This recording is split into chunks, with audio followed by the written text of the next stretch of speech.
Hey everyone, welcome back to another Router Gods video. I know it's been a while and I've got a good reason for that. So for the last 3 months and some change, 3 months and a week, I have been recovering from shingles, Ramsay-Hunt, and facial paralysis. And you could probably see something funny is going on, especially if you're looking at the eyes. And if you look at the mouth when I'm speaking, you can probably see that it's not exactly even. What exactly is shingles, Ramsay-Hunt, facial paralysis, the symptoms, some of the medications? In a future videos, I will talk about how much this has all cost me. I'm here in Bangkok. Today is Friday, May 2nd. So I've done most of the treatment here in Bangkok. That includes seeing the multiple doctors, the neurologist, eye doctor, because it messes up with your eye, physical therapy doctor, rehab doctor, along with the multitude of physical therapists. So when this is all said and done and I'm fully recovered, this will probably cost me out of pocket direct costs $3,500 to $4,000, and that includes the medications. And once again, that's me paying direct, not even using insurance, because I just don't want the hassle. So my philosophy is anything under $5,000 in a year, I budget for medical stuff, because now I'm 50 years old, and so those things will start happening. Everything 5,000 and under, I consider it just almost the cost of doing business, the cost of living day to day, I guess. I have medical insurance for everything, like the serious medical insurance for real critical events.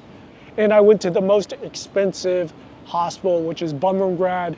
It's a private hospital just down the street. Shingles is basically chicken pox that comes back when you're an adult.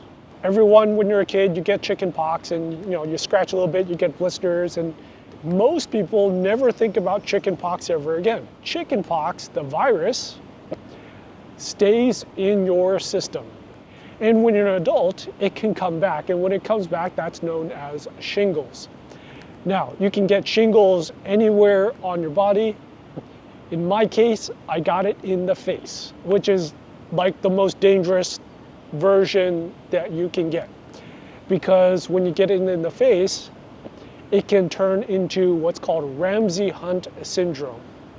Ramsay-Hunt Syndrome is when the shingles attacks your face, gets into the nerves, starts going into the ear, and just wreaks so much damage. The last week of January, I was in the United States. So every year, I visit the United States twice a year.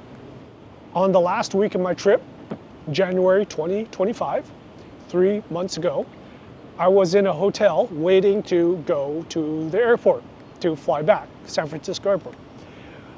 And I started getting a toothache, what I thought was a toothache, severe pain right here, like right here. I was like, oh man, it's a wisdom tooth or something like that. Postponed the flight, extended my hotel stay. I started getting some blisters along the side of my mouth, right side of my mouth. And then I noticed that the inside of my mouth just went to, I don't know how to describe it, it just went to shit. It was almost like someone poured scalding hot water, and it was only on the right side of the inside of my mouth. The inside, the cheek, just started like blistering up. Over the next couple of days, the blisters started cracking and bleeding, blood everywhere, and then they started spreading towards the ear. And then a couple days later, I started getting a severe earache. I took a nap, and when I woke up, the right side of my face had lost all feeling. Like literally, I was slapping my face and I couldn't feel anything. It just dropped, like drooped. And I couldn't blink my eye. Like literally, the eye was just like open. What other thing has facial drooping associated with it? A stroke, right? So I'm thinking, did I just have a stroke? So you do the whole raise your arms. Okay, arms are up. Just stick my tongue out, start talking. I wasn't slurring my speech. My balance went to crap. like I couldn't walk. I was in the hotel room just trying to walk to the bathroom. Everything was spinning. I scheduled a teleconference, telemedicine with ZocDoc, ZocDoc, and it only cost like 60 bucks, 75 bucks. Got an awesome physician assistant. As soon as I came on, described my symptoms in 30 seconds. I'm a former EMT, so I'm fairly good at describing the symptoms. He was also, looking at the face, and he's like, "You got Ramsay-Hunt." So as soon as he said it, I'm Googling it. When you Google for Ramsay-Hunt, you get all the web pages, and most of the web pages have a picture or a sketch of a person's face. And when that sketch and picture came up on the first couple pages, I'm like, that's me. Like that's totally me. And then on all the pages, it had all the symptoms. It's like ear pain, maybe blood coming from the ear. I tend to sleep on my side, my right side. And I looked at the pillow, and the pillow was red. Yeah, I did have blood coming from here, but that wasn't where the spot was. I was like, am I bleeding from the ear? You get blisters in the ear, and they crack, and blood comes out, right? And he made me do a couple tests, like, can you blink? Can you raise your eyebrow? Nothing. Like, nothing could happen. He's like, how's the inside of your mouth? When you eat, does it get stuck? I was like, I haven't, everything, it hurt so bad. The pain was on such a scale that I wasn't interested in eating. So I think by the time I called him, I hadn't eaten in 2 days. Yeah, when you're in pain, you don't care about eating when everything hurts like that. When you go through Ramsay-Hunt and Shingles, you go through a cocktail of medications. Because my face was actively bleeding, he prescribed antibiotics, ointment, antibiotic eye drops, because he was afraid that I would get a secondary infection for the eye because eyes can't blink. Prescribed me eye ointment gel, eye drops Cysteine Ultra by Alcon, and he's like, yeah, just like eye drops every 3 minutes. And yeah, in the beginning, in the first 1 or 2 months, literally every 5 minutes I was putting in eye drops because I could not close my eyes. I could not blink. Actually, rather than me describing it. So I got shingles on January 25th, and the first couple weeks were really rough. You could see that my right eye can barely close. Even into February, the right eye was barely moving down, and into the early March, you could still see that my face has a little bit of scarring, the dark marks on the right side of my face. Now, as we get into mid-March, it's about 40 to 50%. Even on the full blink, if I really tried to blink, I still couldn't close it all the way. But towards the end of March, we're looking at around getting close to 50% of blinking on the normal blink. So normal blink is just like the normal fast blink where you don't have to think about it. You could also see towards the end of March, early April, that my face, the right side of my face, is coming up. The tone is coming up. It's no longer drooping as much. And by mid-April, most of the scarring, the purple color on the right where the scabs were, it's almost gone. And then towards the end of April and this week, which is May 5th, it's been really good, almost normal on the facial tone. Valcyclovir, so it's an antiviral, and it's for the shingles, the chicken pox, the zoster virus, or whatever it's called. Prevents it from replicating. I don't think it actually kills it, but it prevents it from multiplying. And so that was like one big pill. It's like a gram pill. It's freaking huge.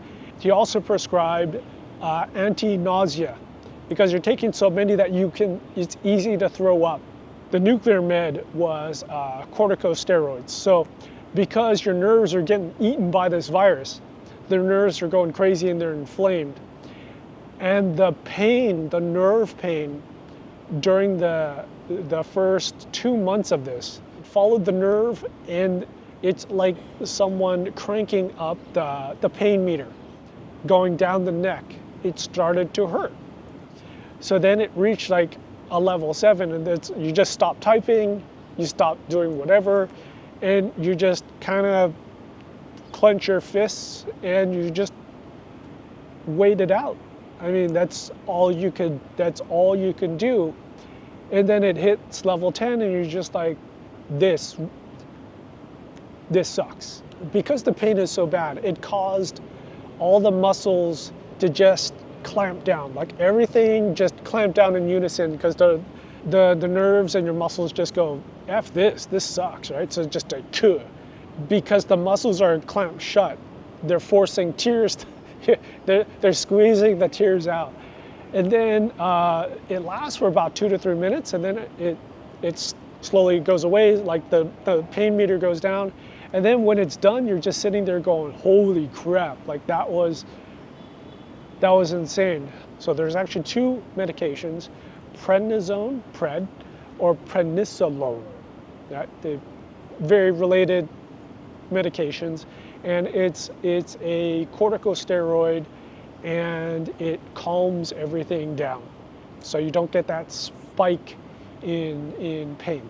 And then the blisters scabbed up, they turned black, and then I had to wait a couple extra days. So basically my game plan was get well enough to where I could fly back to Bangkok and get it all fixed, right? So stabilize everything, don't die, get on the plane, get back to Bangkok, and then go to Bumrungrad and just see all the specialists and get it all fixed. Got back to Bangkok around the February 10th. The first day was like 3 doctors, physical therapist, this doctor, that doctor, more medications, 2 to 3 times a week. Physical therapist, shock the face, shock the nerves to make them contract, and facial massage. And every day, 100 to 150 times a day, I have to do like exercises. And now, May 2nd, 3 months and a week after raising the eyebrows, I think we're about 80, 85%. Blinking my eye, fast blink, full blink, forced blink, smile. The wide smile showing the teeth, you could notice. It's about 70% there. So I'm most happy about the eye. So the out of all the symptoms, the eye portion, when you can't blink your eye, it freaking sucks, right? Your eye's always dry, it hurts. I would be at Starbucks and just constantly putting in eye drops. It's just you're freaking miserable. And then when the wind hits it, it's just, oh man, right? And whenever I would be walking around Bangkok, I would constantly, like every 30 seconds, just do this. Just, because you can't blink, right? You just have to forcefully just close, use your finger and just close your eye. Or I would do this, it's a little racist, right? But, constantly be doing this to force close the eye. On the blink, I think on the fast blink, it almost closes all the way. On the treatment, we've already stopped 2 weeks ago. We stopped the physical therapy. The doctor said, you don't need to go to physical therapy anymore because your muscles are working, they're just weak. So we don't need to shock anything, so that was good. Most people recover like 80 to 100%. So me being at the 3-month mark at about 80% recovered is nothing short of a miracle. So stay tuned for a couple more videos. We'll do a video about the medications, and probably the one that's going to interest most of the people is talking about Bumrungrad, the exact costs. I've got all the receipts from the medications to the physical therapy. Everything's itemized, and we'll also talk about when you go through this, how can you save money? Like, do you need to go to Bumrungrad? Do you need to get all the medications from the hospital? Can you save a little money by getting stuff somewhere else? And yes, you can. Okay, Humphrey with the Router Gods. I am back doing videos slowly. We're not We're not going to go crazy. We're going to ease into it. But if you have any questions, put them in the comment section below. But yeah, take care, stay safe, and talk to you later. Bye.